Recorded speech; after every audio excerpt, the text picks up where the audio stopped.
Kate Miller fixed broken things for a living but could never fix herself. The war had left her with nightmares that woke her screaming and a cybernetic arm that sometimes sparked when she was nervous. Most days she could barely look at herself. In the mirror, her reflection showed a woman with short brown hair, deep circles under green eyes and scars that told stories she wanted to forget. After 5 years in the Earth Defense Force, Kate had seen enough death to last several lifetimes. The final battle at Proxima Station had broken something inside her. The doctors fixed her body, but nothing could repair her spirit. She took her discharge pay and disappeared into the vastness of space. A drifting piece of metal became her home when Kate bought an abandoned space station for less than the price of a shuttle ticket back to Earth. Nobody wanted this floating junk heap orbiting a forgotten moon in a system most navigation charts marked with warnings to avoid the previous owners had stripped it of anything valuable, leaving behind only the basics, life support systems, damaged hull plating, and outdated tech. Perfect for a woman who wanted the same label attached to her, forgotten and worthless.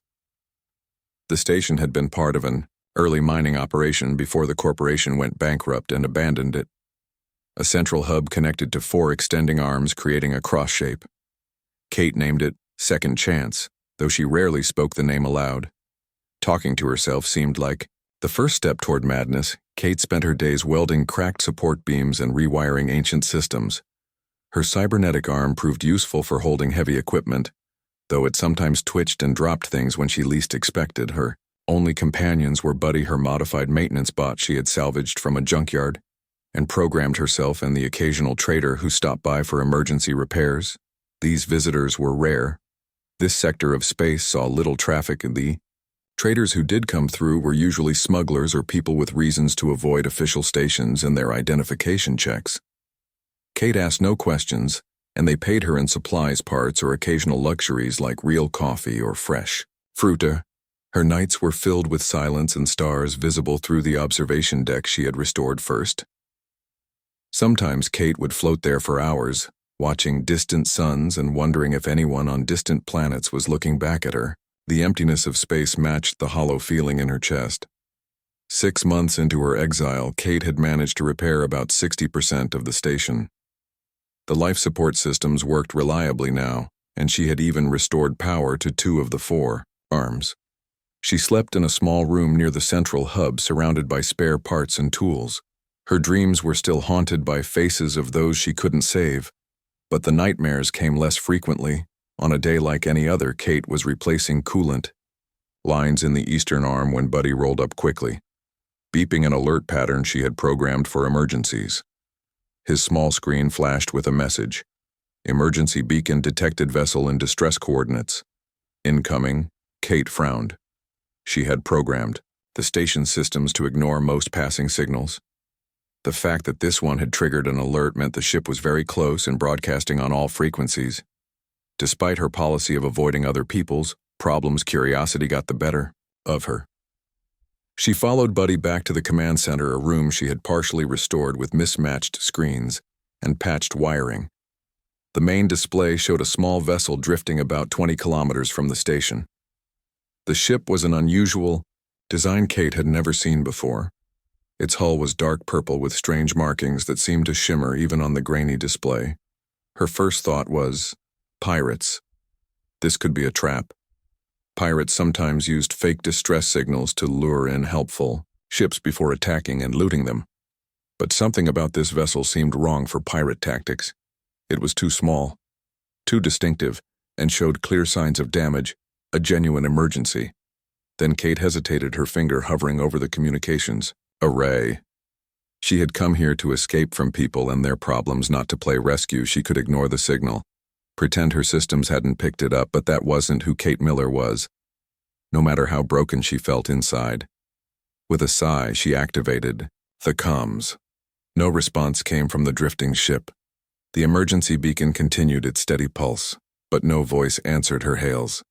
Kate ran a quick scan and detected a single life form aboard, faint life signs, but present. She made her decision. Kate guided the damaged vessel into her newly repaired docking bay using the station's tractor beam. The small ship barely fit through the entrance, its unusual hull scraping against the sides. The automatic systems engaged, sealing the bay and equalizing Pressure, Kate grabbed her tool belt and an old service pistol she kept for emergencies. Better safe than sorry. The airlock hissed open, revealing smoke and sparking wires. But no crew. Kate stepped inside, weapon ready, expecting trouble. Her cybernetic arm automatically adjusted to the darkness, its built-in light casting shadows across the unfamiliar interior. The ship's design was unlike anything Kate had seen in her military days, or after curved walls seemed to flow into each other without seams, and the control panels lacked the standard buttons and switches human ships used. Instead, there were indentations that looked like they were meant for hands with too many fingers. The air smelled of ozone and something else, something sweet and unfamiliar. Kate moved cautiously through what appeared to be the main cabin. Her military training kept her alert for any movement. But the ship seemed empty until she reached what must have been the control room. There she found her. The alien woman lay unconscious near the strange control panel. Her body was humanoid in basic shape, with 2 arms, 2 legs, and a head, but the similarities ended there.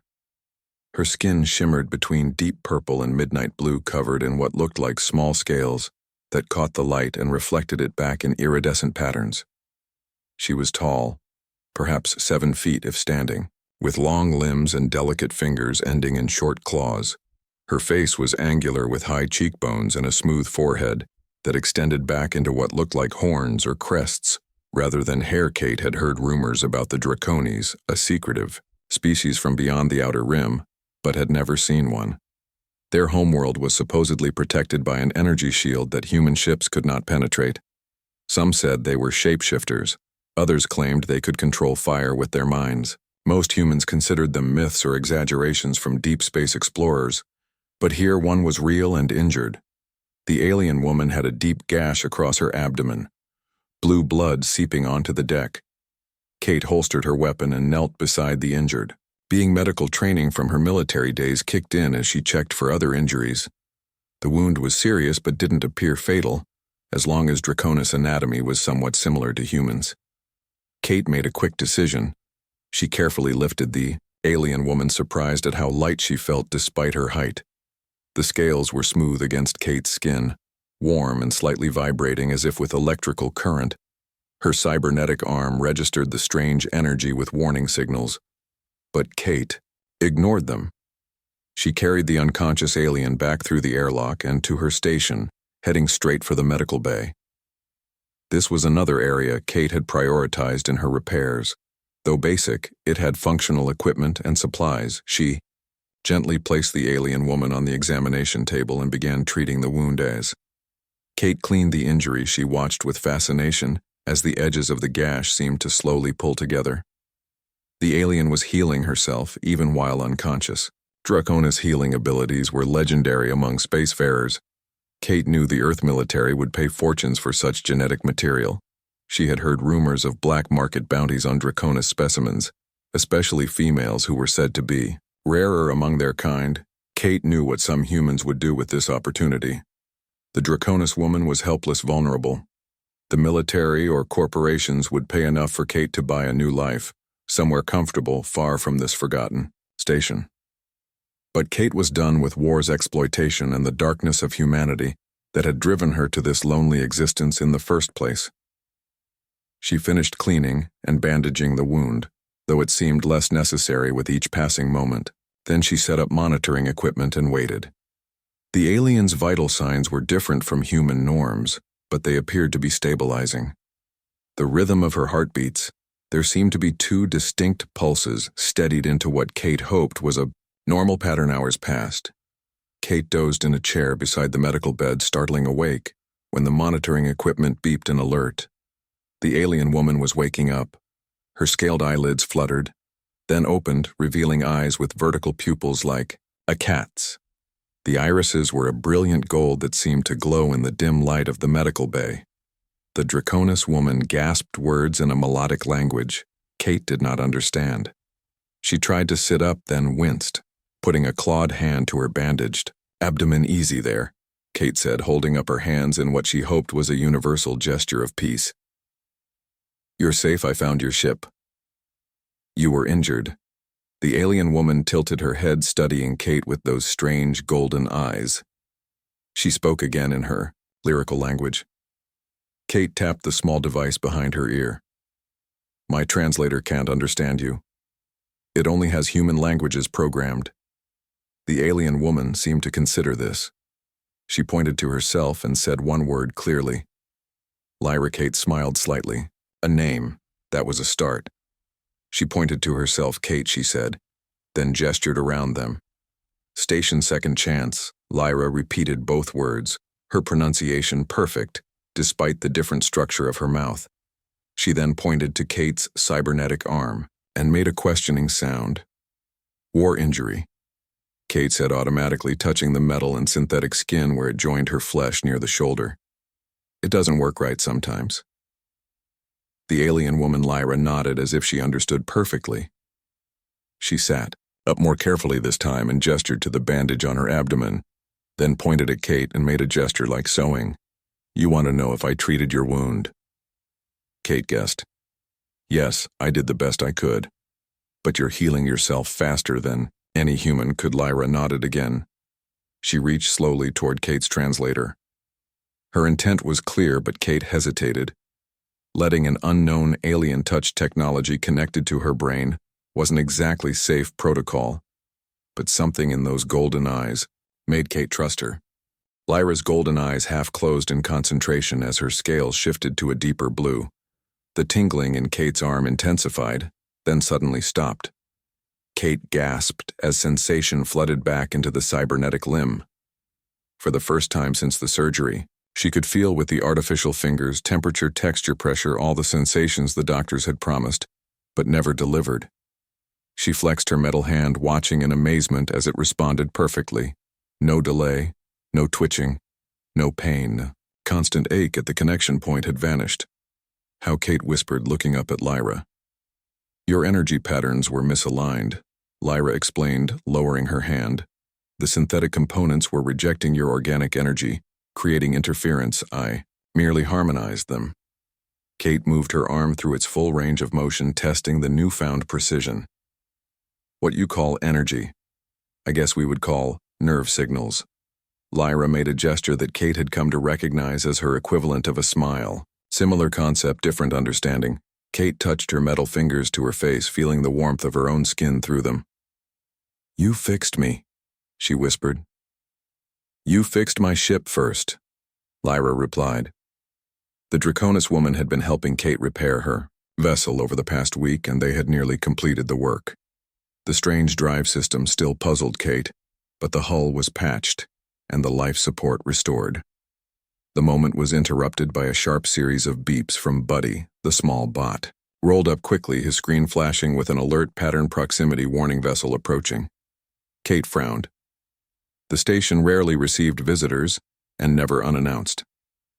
She moved to the command center with Lyra following closely behind the main. Screen showed a large ship approaching from the direction of Earth-controlled space. Its design was unmistakable. Military, Kate said, her voice flat. An EDF destroyer class. Lyra stiffened beside her, her scales darkening to almost black. They have found me, how? Kate asked, turning to the alien.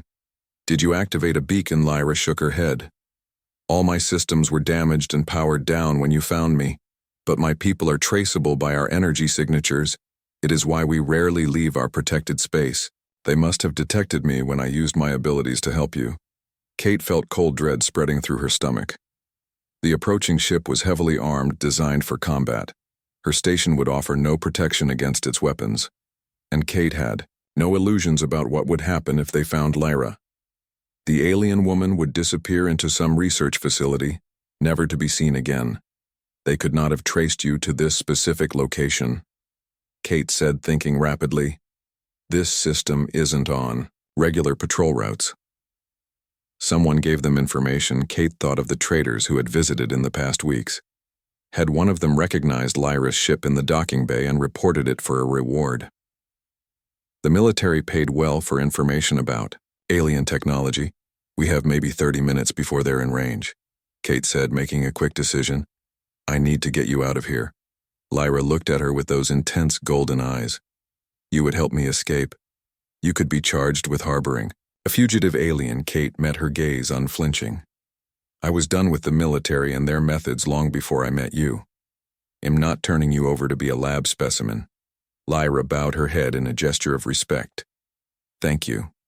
Kate rushed to the command center, Buddy following close behind. She activated the station's meager defense systems. They would not stop a destroyer but might slow it down. She transferred all essential data to a portable drive, then turned to the maintenance bot Buddy. She said, kneeling, "To face the small machine, I need you to run Interference Protocol 7. The bot beeped an acknowledgement. Protocol 7 was a series of false readings and system malfunctions Kate had programmed as a precaution against pirates. It would make the station appear to be experiencing critical failures requiring careful approach, and it would buy them time. She led Lyra to the lowest level of the eastern arm to a hidden maintenance bay where her personal shuttle waited. The small craft was nothing, special an old transport model with minimal weapons, but its engines were newly upgraded. Kate had spent months modifying it, preparing an escape route if she ever needed one. As Kate prepared the shuttle for launch, Lyra stood watching her scales, fluctuating between deep blue and purple. "You are leaving your home," she said quietly. Kate paused in her preparations. "This isn't my home, it's just where I was hiding, and it's not worth dying for, but your possessions." "Your work?" Kate shrugged. "Most of what's important is in my head or on this data drive." She tapped her pocket where she had stored the portable memory unit. "The shuttle is stocked with emergency supplies. We can last a few weeks." Lyra tilted her head. "Where will you go?" Kate hadn't thought that. "Far ahead, away from Earth space," she said. "Somewhere they won't look for us, the outer colonies maybe." Lyra was silent for a moment, her scales shifting in patterns Kate couldn't interpret. Then she said, "There is another option. My people would welcome you." Kate froze in the act of checking the shuttle's fuel levels. "You would take me to your world no human has ever." "Many humans have tried," Lyra corrected. "Most with weapons and ill intent. You are different. You saved me when you could have profited. From my capture, you treated me as a person, not a specimen." Her scales brightened. "My people would honor such actions." Kate struggled to process the offer. The Draconis homeworld was something of a legend among space travelers. A paradise hidden behind impenetrable defenses, off limits to humans. Her cybernetic arm, the one Lyra had repaired, tingled with phantom sensation. Before Kate could respond, Buddy rolled into the bay, beeping urgently. The military ship had increased speed. They were now less than 15 minutes from interception range. "No time to debate," Kate said. "Returning to launch preparations, we need to go now." She completed the final checks and climbed into the pilot's seat. Lyra, folding her tall frame into the co-pilot's position, Kate activated the shuttle systems, feeling the engines hum to life. Buddy rolled up the ramp into the small cargo area, securing himself to a wall. Mount, Kate opened a channel to the station's computer initiate protocol. Scorched Earth authorization. Miller, Bravo 79. The computer acknowledged the command protocol initiated detonation in 300 seconds. Lyra looked at her questioningly. "Failsafe," Kate explained. "I installed explosive charges at key structural points. If I can't have my station, no one can. The military ship will be too busy avoiding debris to chase us immediately." She guided the shuttle out through a maintenance hatch too small for most scanners to detect. As they cleared the station, Kate looked back at the floating structure that had been her home and prison for the past 6 months. Strange how little she felt at leaving it behind. Lyra seemed to sense her thoughts. "There are many broken things in this universe that need healing," she said softly. "Maybe it is time to stop hiding and start helping." Kate nodded slowly. The alien woman had a point. Kate had been good at fixing things once before the war broke her, before she retreated from the world. The station exploded behind them, right on schedule. The blast rocked their small shuttle, but Kate had anticipated this and managed to stabilize their course. The military destroyer would have detected the explosion and would be dealing with debris and radiation for precious minutes, giving them a head start. Kate plotted a course away from Earth-controlled space, heading toward the outer systems where patrols were less frequent. The shuttle wasn't the fastest ship, but it was stealthy with a modified signature that would be difficult to track. "We have about 12 hours before they organize a proper search." Kate said, checking the navigation data. Unless they have a way to track your energy. Signature. Lyra shook her head. I can suppress it now that I am conscious and aware. They will not find me by that method. She leaned forward, studying the star map on the console. If we are going to my home world, we should head toward the Perseus Arm. I can guide you once we are clear of human. Space. Kate hesitated, still not fully committed to such a drastic journey. We should focus on escaping first, then decide our destination.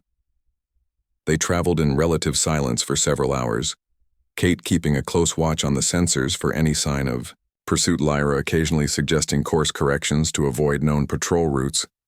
The alien seemed to have extensive knowledge of human military movements.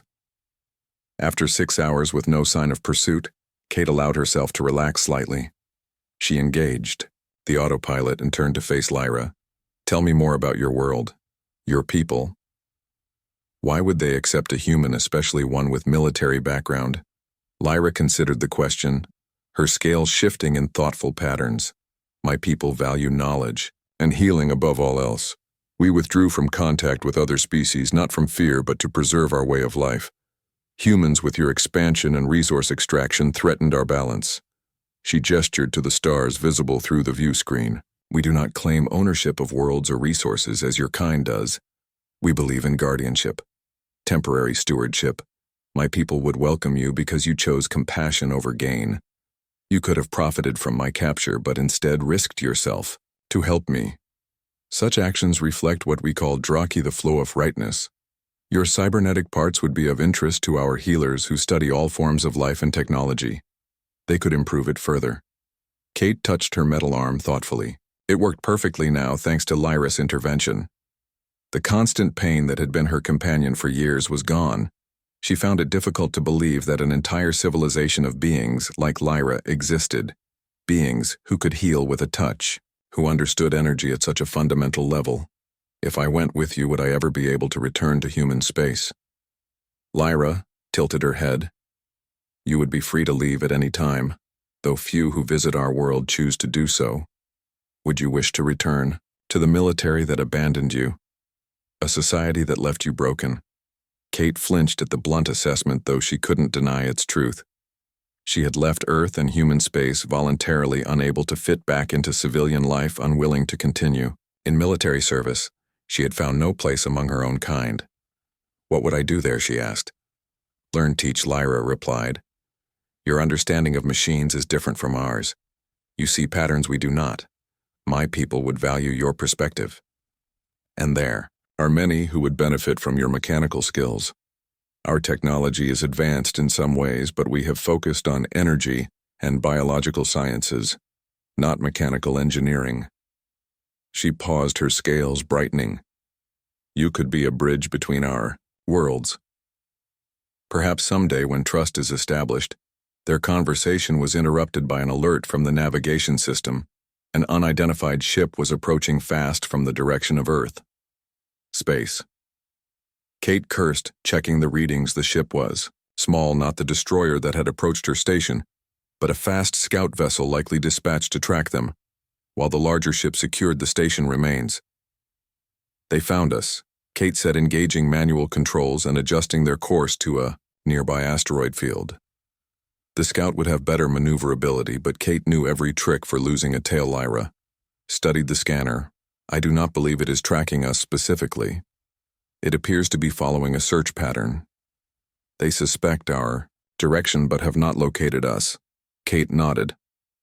That gives us a chance. If we can reach the edge of the Hephaestus Nebula, we can use the radiation to mask our signature.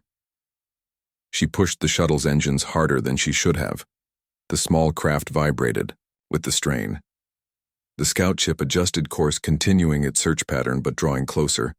Lyra suddenly unbuckled her safety restraints. I can help. Before Kate could object, the alien moved to the rear of the cabin, placing her scaled hands against the wall nearest the engine compartment. Kate watched in the rearview monitor as Lyra's scales began to glow with inner light. The engines suddenly surged, power readings jumping to 120% capacity. What are you doing? Kate asked. Feeling the shuttle leap forward, amplifying your engine output, Lyra explained, her voice strained. Channeling my energy into your systems, I cannot maintain this for long, but it should be enough. The distance between them and the pursuit craft began to widen. Kate guided them toward the nebula, its colorful gases now visible ahead. The shuttle's hull temperature was rising dangerously, but they were pulling ahead. Just as they reached the edge of the nebula, the pursuing ship fired a warning shot. The energy beam passed harmlessly to their right. A clear message to stop or the next shot would disable them.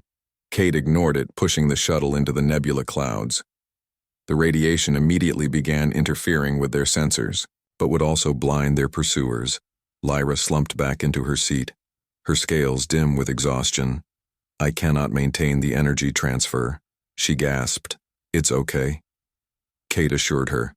"We made it. They can't track us through this soup." She navigated carefully through the nebula using manual controls and her own experience. The gases swirled around their small craft, creating beautiful patterns of light and color. After 30 minutes of careful navigation, Kate guided them out the far side of the nebula. No sign of pursuit registered on their newly functional sensors. Lyra had recovered somewhat, her scales regaining their vibrant hue. "That was impressive piloting," she commented. "Your skills rival our best navigators." Kate allowed herself a small smile. 5 years in the EDF taught me a few things. They traveled for 3 more days, stopping briefly at an abandoned mining outpost to resupply.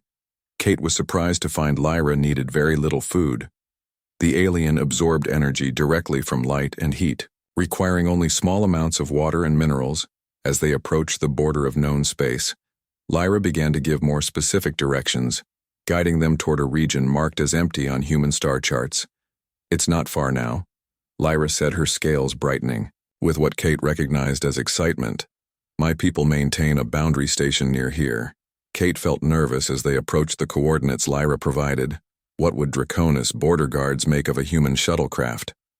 Would they shoot first and ask questions later? The scanner suddenly lit up with warnings. "Unknown energy field ahead. That's the outer shield." Lyra explained, "It's designed to divert or disable unauthorized ships. I will transmit the access codes."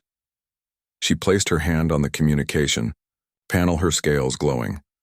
The shuttle shuddered as it passed through the invisible barrier. Kate felt a strange tingling sensation throughout her body, especially intense where her cybernetic arm connected to her shoulder.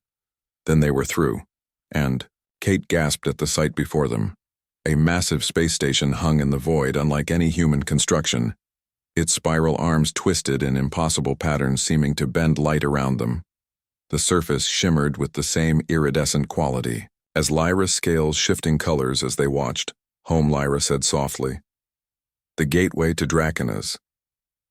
They approached Kate, noticed smaller ships moving around the station, their designs as fluid and organic as Lyra's vessel had been. The communications system suddenly activated a melodic voice speaking in the Draconis language. Lyra responded, her own voice rising and falling in the beautiful tones of her native speech.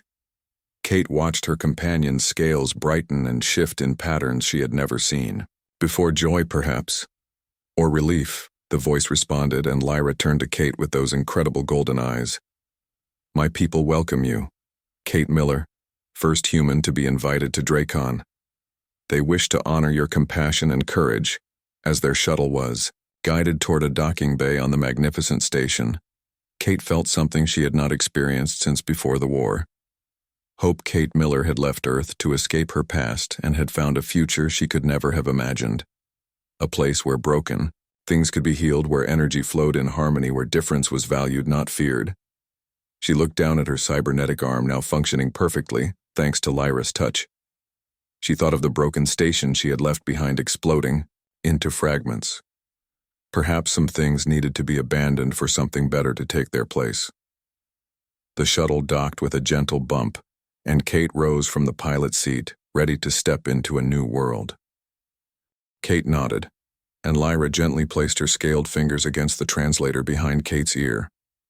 A warm sensation spread from the device through Kate's skull, not unpleasant but strange. The translator's indicator light blinked rapidly, then steadied to a new color.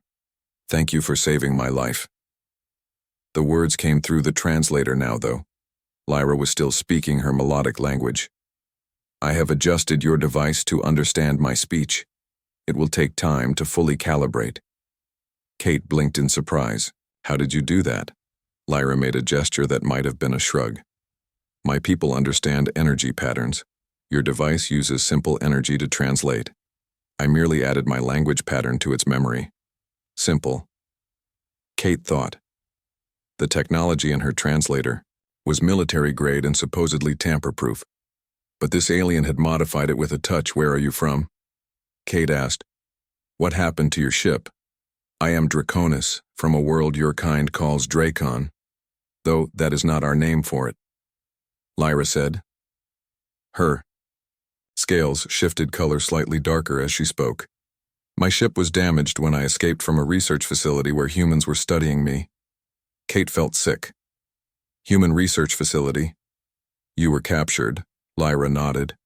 Some of your military found my scout ship near the border of your claimed territories. They disabled my engines and took me to a station. They were most interested in how my kind heals and in our ability to manipulate energy. She gestured to the bandage, which Kate now noticed was hardly necessary. The wound had nearly closed. I escaped during a power fluctuation, but my ship sustained damage in the process. Kate knew exactly which military division would be responsible for capturing alien specimens. The Special Research Division had been rumored to study alien technology and biology during the war, but most soldiers considered it myth.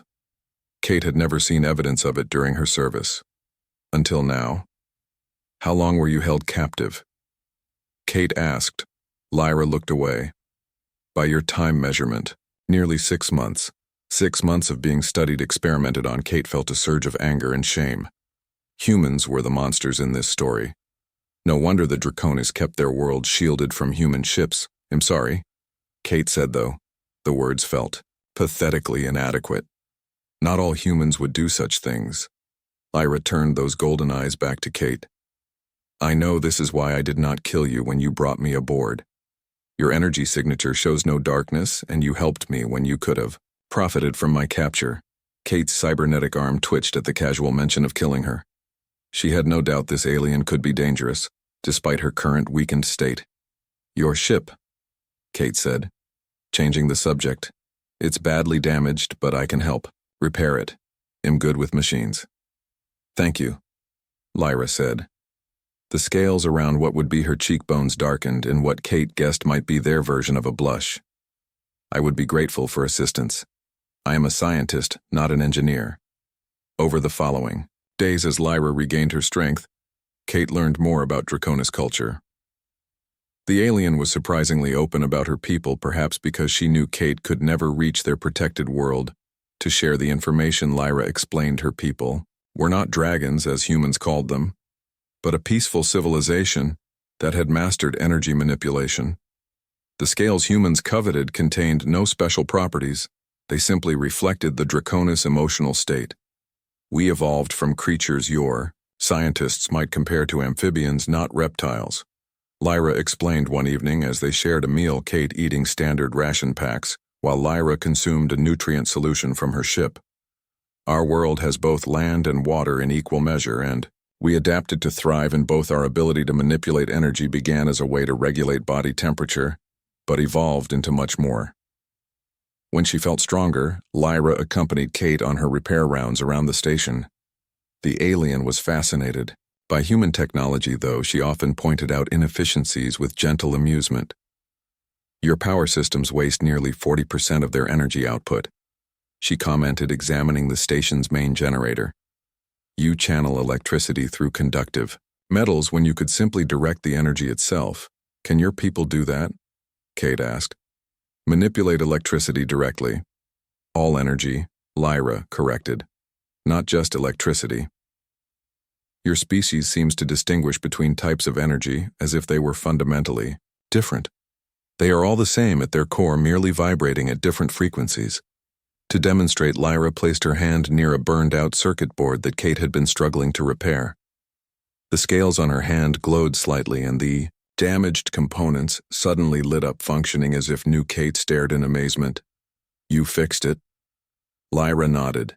I redirected the existing energy patterns to restore function. It is temporary, but will last until you can replace the component systems that had taken Kate weeks to repair were fixed in hours with Lyra's help. The alien seemed happy to assist, perhaps as payment for Kate's rescue, and promised to repair her ship. Kate found herself enjoying the companionship after months of solitude. Lyra was curious, intelligent, and had a subtle sense of humor that emerged as she became more comfortable. One evening, as they worked together in the station's central hub, Buddy rolled up with a tray carrying 2 cups the maintenance bot had taken to, serving them drinks during their work sessions, seeming almost fond of Lyra. Kate accepted her coffee while Lyra took a cup of water she infused with nutrients from her own supplies. "I have been meaning to ask," Lyra said, looking at Kate's cybernetic arm, which was twitching slightly as it often did in the evening hours. "Why have you not repaired your limb properly? It causes you discomfort." Kate flexed the metal fingers, watching as they responded a fraction too slowly. "The military doctors said, it's as good as it gets. Neural connections are tricky, and I was a rush job. Too many wounded, not enough specialists." Lyra made a soft humming sound. "I could attempt to help if you would permit it. I have studied human biology since my capture." Kate hesitated. Having an alien mess with the connections between her cybernetics and her nervous system seemed risky, but the arm had never worked right, causing constant pain and frustration. "What would you do?" she asked finally. Lyra set down her cup and would examine the energy patterns where your organic tissue meets the synthetic components. Energy disruptions are likely causing the malfunction and pain. I could potentially harmonize them. Kate took a deep breath, then nodded. "Okay, let's try." Lyra moved closer, her tall form towering over Kate. She placed one scaled hand gently on Kate's shoulder where flesh met metal. Her touch was warm, the scales smooth. Kate felt a tingling sensation spreading through her arm and into her chest. It wasn't unpleasant, more like the pins and needles feeling when circulation returns to a limb.